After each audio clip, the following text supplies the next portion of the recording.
we were told we are not system relevant and stuff like that. And I was like, wow, okay, this is pretty tough because I'm paying taxes and stuff just because I'm doing art. The job center like offers courses to be paid for you to like try something new, and I was like really considering it for a while, and I was like, wait, no, like this isn't what I love doing. And the music, the community that you curate and build kind of becomes so important, and I guess that's for me also the United We Stream thing.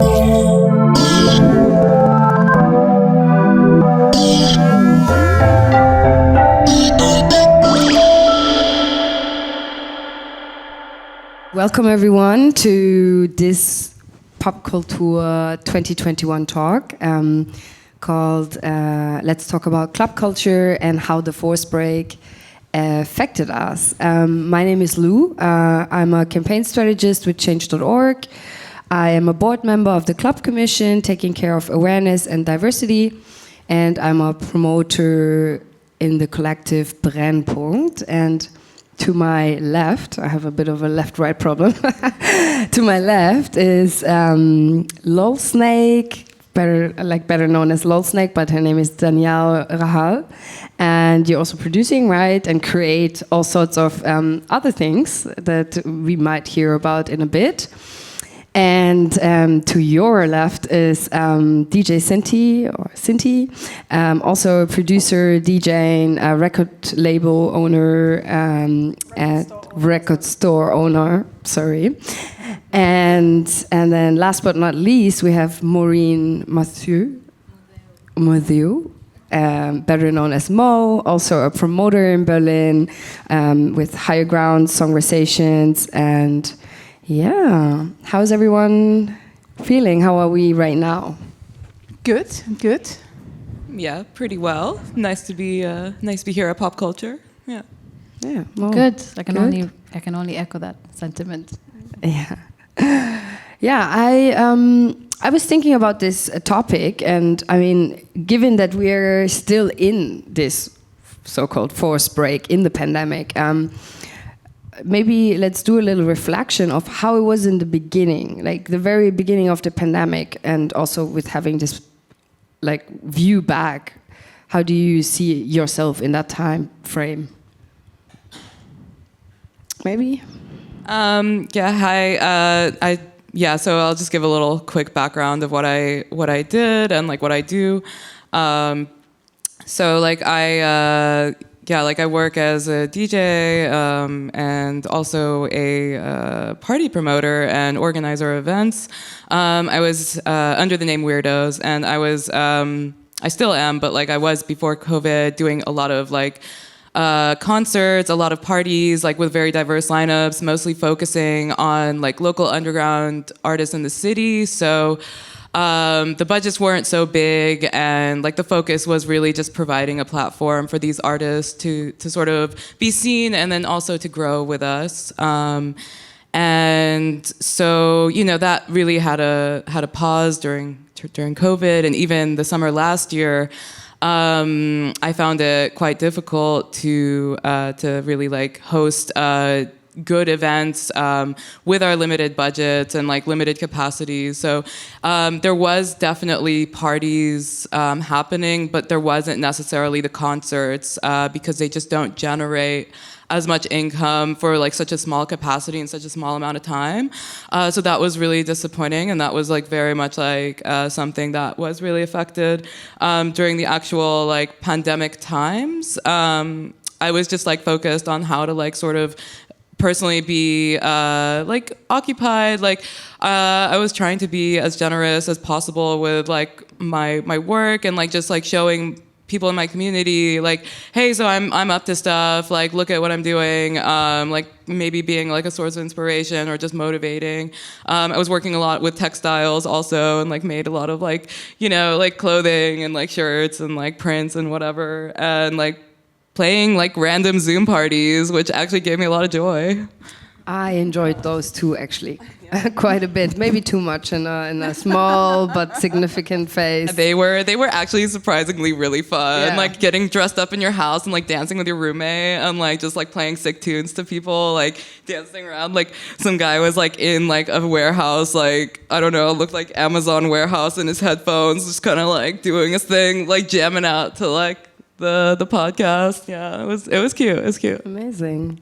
Cinthie, when you look back, what was that first period like for you? What was significant? Yeah, well, honestly, when it all just started, I was fully booked, and I was just about to release my first artist album. I worked for like 3 years, and first I was really shocked because I felt like I took all my hard work, and just flushed it in the toilet, because also with the album I had a nice tour built around it, and I was working really, really hard for it. And also first I felt a bit sad, but then I don't know, I'm always a very positive person, and also I am not only DJing, so not only living from the gigs, I'm also producing, also have my record store. And I was like, look, if I can't play, then I just make more music, which worked out really, really well. And also it was kind of funny, so to say, because I think it must have been like 2 months before all the Corona stuff happened. I was in a cab home from the airport, and I was like, with my record store, I could really feel that there's something cooking, but I thought like maybe I should take just 1 month off and just really concentrate on like buying records and just really push it, because I was doing it all alone, and I felt it quite hard to always give 100% for the store, for DJing, also for producing, also then for my family, for my daughter. But when I was in a taxi and I said to myself, I just need 1 month off maybe just to improve things at the store and just work harder for it. Then Corona happened, and I was like, thanks universe. So suddenly I had all the time, and I was like, okay, if I can't tour at the moment, which is obviously really bad, because I think for everyone who works freelance or has his own business, it's always good in the beginning of the year when you see, okay, so I have this and that kind of income coming in during the year, so you can make a bit of plans and stuff like that. It was quite a disaster, but I said to myself, okay, I'm just gonna use the time useful and really push it in the studio. So I was there almost like non-stop. Worked on some other music, and then also got a lot of remix work offered, which was really nice. Also did a bit of ghost producing for other DJs and producers, which was nice. And then my record store exploded because suddenly I had the time, and I felt like when I'm now looking back at it, I was like, okay, this was really shocking to start with, but then it turned out quite nice. So I'm kind of positive about it. So I just switched all my things around, and which was really good. And I also have to say that I think I worked like 10 times more than before. I don't know. We should talk about that a little bit more before we get into the break. What was it like for you? What was significant in that period? Well, the initial moments, just when the break ensued, I sensed a lot of restlessness. I was super frustrated, super down. And I think this was also the sentiment, the same thing that was happening with lots of people. For me personally, there were just lots of opportunities that I was really looking forward to leveraging off of. And with like the sudden break, it was like, okay, all that is gone, like one that I really like broke my heart and I really couldn't take advantage of was the fact that I got an opportunity to curate a stage at a really like well-known hip-hop festival and with one of my live music event series, and I was really looking forward to making that happen. I was already like envisioning this whole lineup, figuring out who to bring on board and to make that happen, having conversations, really enjoying the conversations of like how, okay, if we want to do this, then you need to make sure that we're safe at this festival, like really challenging these people as well, these bookers, in a way that they're not usually challenged, so I really enjoyed that element of it, and to now have that go from being postponed until it was just super indefinite. I knew it, the bookers knew it, but we didn't want to have it. There was this whole period of like they kept like pushing back the dates, and we just all knew this is not going to happen. It's a freaking pandemic.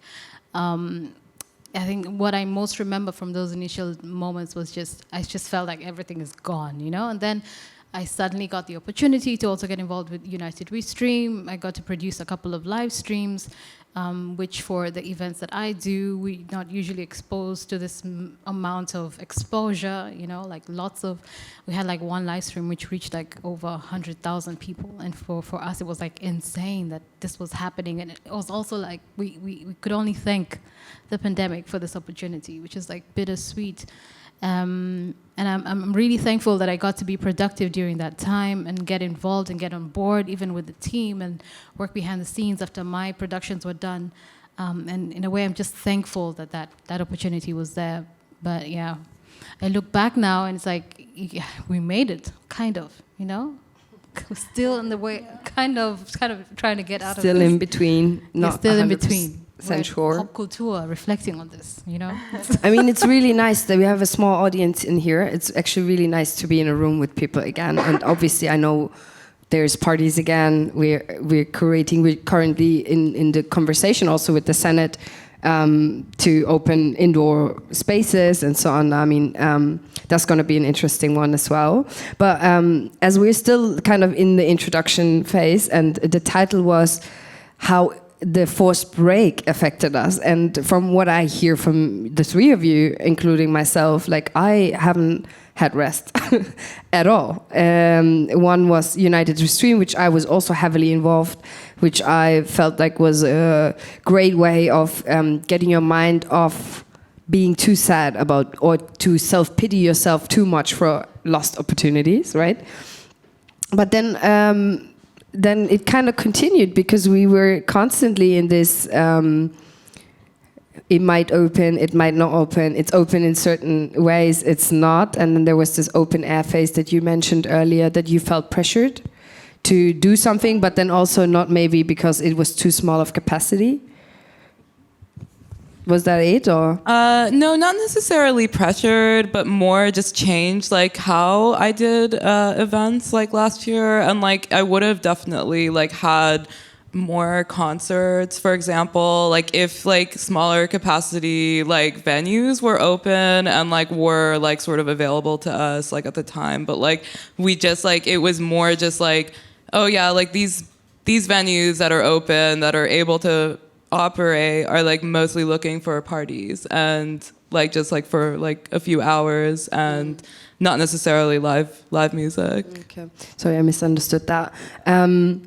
From my collective, we did one open air, and it was way smaller with a higher price as well, which is kind of against basically what Danielle and I do, because we do for the community, very local usually, etc. But it was very nice to at least have that one open air situation. And but yeah, coming back to this break, was it really a break for any of you? And why is there this understanding that it might have been a break for some, or for others not? Cinthie, what do you think? Like, yeah, I can. As I said before, for me personally, it was maybe not so much of a break, but then, of course, it broke my heart to see all of my friends, you know, struggling with the pandemic or from the pandemic, because I have a lot of friends, they run clubs, they run club nights, and some people work at the bar, and, you know, they're my friends, and I know them for such a long time, and then suddenly everything stopped, and it felt a bit like, yeah, you had no place to go to, and yes, also, I think the hardest thing was to be locked up and not see anyone, because I'm also like a very community person, and I love to see my friends, I love to hug them, of course, and I think this is also what dance music is about, or like, especially like Berlin club culture, you know, you go out, you see your people, you join the social life and stuff like that. There's nothing worse than sitting at home and maybe have nothing to do because your work is also gone, and then you start thinking about stuff. And I think in a pandemic you really have to keep your head over water, because once you start thinking about stuff, you end up maybe depressed or something. And yeah, that was pretty much the hardest part, to see all of my friends struggle and not being able to work. And then of course we were told we are not system relevant and stuff like that, and I was like, wow, okay, this is pretty tough, because I'm paying taxes and stuff just because I'm doing art or I make music. It's sometimes it feels like in Germany when you don't have a proper job with like all the security and stuff, and you go a bit of a different way. It's people don't take you so serious. That was another thing that was pretty sad, but yeah. Yeah, like I have something to add to that. I mean, like definitely like the pandemic, like especially like I think like the first wave was actually a little bit easier, but like because I guess like as a society we were all kind of like stuck at home, like we all had to like kind of like feel it out like in those first months. I felt like this winter was like definitely a lot harder, like in terms of like just the alienation that you felt if you were at all part of like the nightlife scene.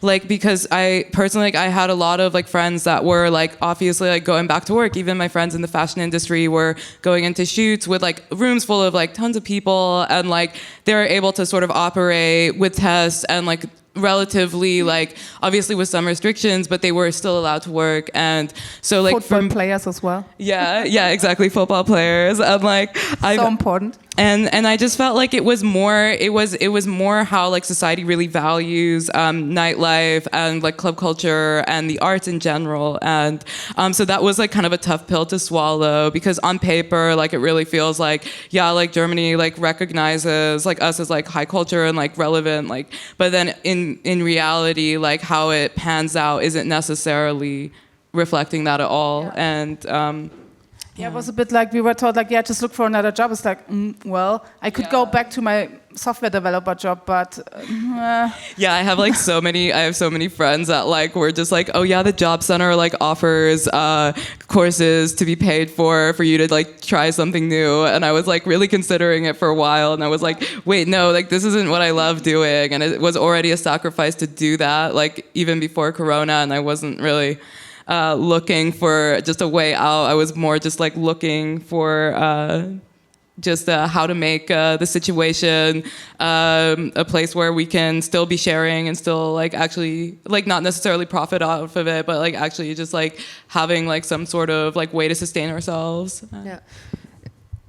I think another moment where we just realized that this hit hard was when the whole Black Lives Matter movement happened, when and I especially missed like having a place to go to like see other people like me, you know, and I can only imagine how many other people just felt alienated and isolated during that time. Usually there's the place where you can gather, there's spaces, there's events where you can experience Black joy, like really just experience like a really good time. And that was a moment where it could have been so instrumental to just gather and wild. I think I found myself compensating for it at the marches, but it's not quite the same. It was also kind of, as a Black person, also a very exhausting moment to find some kind of connection, you know what I mean? It's such a sad thing to find, like, I mean, sad and like bittersweet, as you said earlier, right? To find connection only in that sense, where in club culture, as a marginalized person and organizer, I felt like there was also, obviously, dance floors are still political with Black people, marginalized people in there, but it was always a sense of joy, just joy. Not at all this necessarily sadness. Obviously, we're all affected by some kind of marginalization, but the music, the community that you curate and build kind of becomes so important. And I guess that's, for me, also the United We Stream thing, that kind of was a way of not being the villain in the pandemic story, or history, basically, or her story. Because the way it started was like, oh, clubs, the super spreaders, all these hedonistic people that only care about themselves and have become this virus hotspot. Like the idea that us having this kind of joy in dancing are actually killing people in that literal sense was very heavy. And then and then having United We Stream and this kind of communal digital club in a way, or being part of it, contributing your time, was kind of a really something to hold on to for a good period of time for me. Like just being kind of being of service to that club culture community, like not completely disappearing. I thought it was also like really amazing to watch like my peers, like other DJs, other producers, like sort of like stream, like just like live stream like their live set for like 3 days straight, or like I don't know, like give a tutorial on like how to like produce a track. I was like, wow, you're being so generous. Like you're usually touring and like it's like not like gatekeeping information anymore and just trying to like inspire young kids that like, hey, like this is like, you know, we can actually just like do this now, like while everyone's like sat at home and like, yes, it's all coming back, don't worry, like kind of giving people hope, like I'm still working, you should work too, like, and I thought that was so nice, like just like the act of generosity that was like sort of going around, and that was the vibe during the pandemic. And like I definitely like for sure like United V Stream like definitely like seemed like the place too, because that was like, oh yeah, like I get to see like a club environment with somebody like banging some like sick tunes, and like I'm at home but it's fine, like I can deal with that, like I'm just like rock out and like just put a sick dress on and like dance around. Be on Zoom. You know, I actually exactly. did that a lot. Yeah. Like be on United V Stream and be on the Zoom chat with some people same. we're listening to the sets together. Yeah, and that was like kind of like the event for the night, you know, because it just like the days really started to get really random, and like especially like you're like, wait, it's Saturday night. Whoa, like what's happening? It's Saturday night. Okay, like No, check the live stream. You know? What day is it? Yeah, exactly. I just started drinking white wine like crazy. yeah, exactly. I had that peak and then I stopped altogether. Yeah. But it was fun because I didn't have to drive home. I was already at home. Exactly. So. You were already at the club. It was on your screen. It was a vibe. So like, yeah, no.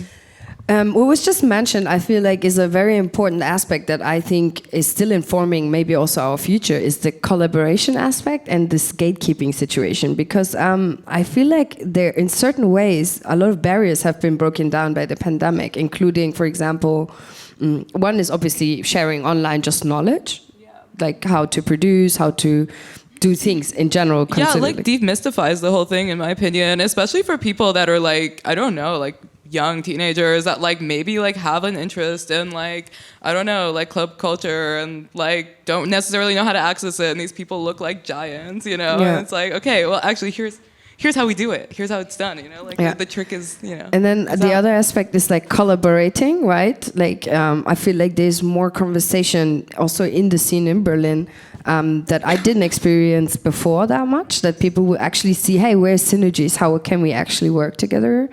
Really cool. And the third aspect, I guess, of barrier breaking that I see is because we went from tickets at the door, not really tickets, but entrance at the door, and there's kind of a selection of who you let in and who you don't. With this online ticketing system, there's obviously also this way of allowing people that might not have had access to your space in. Because I mean, I'm seeing that we're not selecting per se, and that's, I don't like that word so much, but it's less. But I think they're still selecting, you know, even though you have a ticket, but of course the bouncers think you don't really fit, then I think they also don't let you in. Is that the thing? I mean, I heard it a couple of times from people that they had tickets and then... It still can happen, but I just feel like it's not in the amount of... Do you think more like, because sometimes, you know, some people that are really, really interested in music, they might not look super cool, and sometimes they get rejected because they don't look that cool. But do you think they now had more access to go to clubs with that ticket? I just feel like that people who are interested, for example, in the work that my collective does, is so targeted that the people that have the ticket at the door, they actually know about your community. Yeah.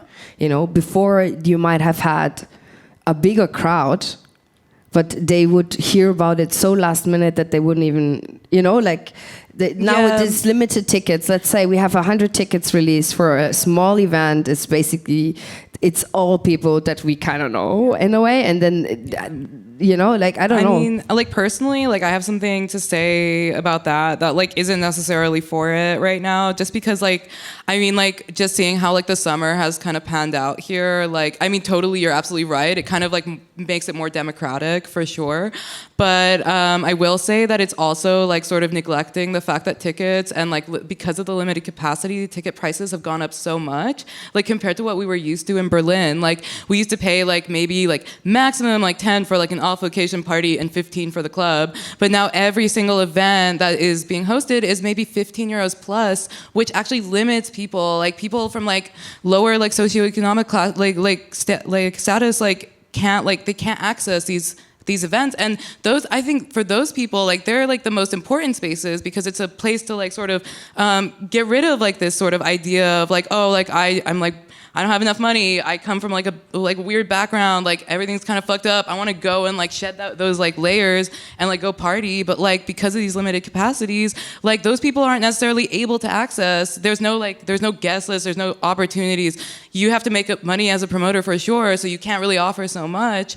And like obviously like the costs are so much higher because of these capacities. But at the same time, like that is like the raw, like core, like crowd that you need at the parties because this is exactly why we do events. Like this is exactly, I mean, of course it's for like the music and everything, but it's really for really reaching out to the people that like need to be there the most, you know? And right now I'm just not seeing it. Like it's really just a privileged rave, you know? And it sucks. I think what's interesting there is because I'm a promoter and I had to raise my ticket prices, is like how do we perceive people just taking it back to parks, taking it back to where club culture came from, basically a sound system and you know, a space, you know. And I feel like there's a kind of a bit of a judgment there as well. Like, yeah, these are the people that, you know, endanger everyone in a way, but really it's just they need their community too. You know, like in terms of like, okay, so I'm a promoter, I'm booking a space, that rental price has gone ballistic, so I need to up my prices. That kind of excludes people. And these people that are now excluded because of ticket pricing, for example, they go and do their own thing, which is great for the scene, I think, but in society there's kind of this... But like, I don't necessarily think that like those people in specific would just go and do their own thing. Yeah, sure, that's happening, especially with raves, and like those things are like, and that's also kind of like sad because like it creates like sort of like a situation where like money comes into the factor. Like people that are privileged can like have events at clubs where like the people that can't afford it, their voices aren't necessarily the ones that we need to hear, so they should just go and like do an illegal event and put themselves and their like friends at risk of being caught by the police, being like charged with whatever they get charged with, like having like crazy financial like ruin. And so like I think that like that's definitely, I mean, I'm kind of like, you know, diverting the conversation here, but I think like in terms of like the situation with the ticketed events and even events this summer, like that's really what I've noticed, and it's not necessarily the greatest thing ever. Yeah. I think we initially started speaking about how the break also resulted in us finding other ways to knowledge share. And there's been different ways that has happened. I mean, United We Stream, we've mentioned multiple times, but there's also like the independent streams that people had like on Twitch and other channels and stuff. There's plenty of stuff on Instagram. I started one called Quarantine, had lots of fun with it. There was Clubhouse, which I think also flourished because a majority of the world was just indoors. And in that sense, like people got to share and interact with people that they rarely do, you know? Besides us going back outside and having to deal with overpriced stuff, I do believe that it's just broken down a whole other door of opportunity to just interact with people who just, like you said initially, seem so far away, you know? Whether it's on Clubhouse or it's on a Zoom thing that somebody gets to register in beforehand, or on Instagram through an IG live, or it just felt like the rate that people were just interacting with each other just increased. And I think because we live in Berlin, we take this for granted. like it's very easy to interact with like different people on different levels of influence. Like this is something like I think we really take for granted. But for like the rest of the world, this is like, yeah, that only came because of this time. but will it stay? Like, how does it inform your future projects? Like, because we don't have much time, so we're almost at the end of the conversation already. I'm sorry. So many interesting points, though. Like, how does what we learned in knowledge share, in collaborating, etc., inform your projects in the next 6 months, 1 year, 5 years? Like, what has changed for you? Because I had a strong sense of new normal, but I'm not sure I like the new normal. So. For me, I don't know. I just wonder if people will come back to the scene, like the ones that got privileged to get a good job somewhere, you know, and got used to the regular paycheck, or people that realized that they just had to deal with certain things and habits that they picked up by being involved in the scene, you know. I mean, I wonder what that will look like. Or like, if we're to talk explicitly about it, it's also the clubs that have had to like sell their spaces or just have been taken over, you know.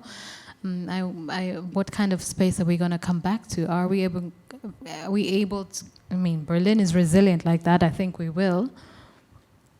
But yeah, I really wonder what it's going to look like. I mean, for my crews, for example, there's people who've gone on to do other things.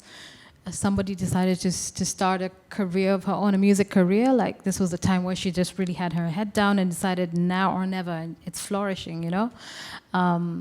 Different people have had to segue into different things. So how are we going to return? I also think about this a lot. Do we want to return at all? Yes. Like personally, like I think on reflection, I'm definitely gonna like do me and like focus on my creative practice, but also like I think in terms of like community work, looking at like the past 2 lockdowns or 3, whatever, I don't know. Like I've noticed like so many people in our community, like in the music scene here, like there was so much like mental health issues, there were so many suicides, there was so many, there was so much that like we all had to like pick up as a community, like individually, like talking to our friends, making sure they're okay, checking in, not necessarily having a check-in point. These places that we consider meeting points, gathering points called clubs, like didn't necessarily offer to their community and their crowds like something that they could like sort of like look into and like just be like, oh yeah, like maybe like this could have been a great platform to bring people together online, like, but wasn't. Like the music will always shine through. I believe in music, and like everything, like, you know, we'll have our like live streaming platforms, but like really clubs were a place where we could gather, we could share ideas, we could talk about our mental health issues, we could like just like seek solace from like our like lives and like everyday situations. And like honestly, like I think like moving forward, I think definitely like I really want to like just like sort of work on like promoting like sort of a platform that we could talk about drug abuse, we could talk about mental health issues, we could like just be like a place where people can go to and be like, yo, like this is how I'm feeling, especially if we go into another lockdown. I think that that's something that I'm really gonna start working on and pushing. Sorry.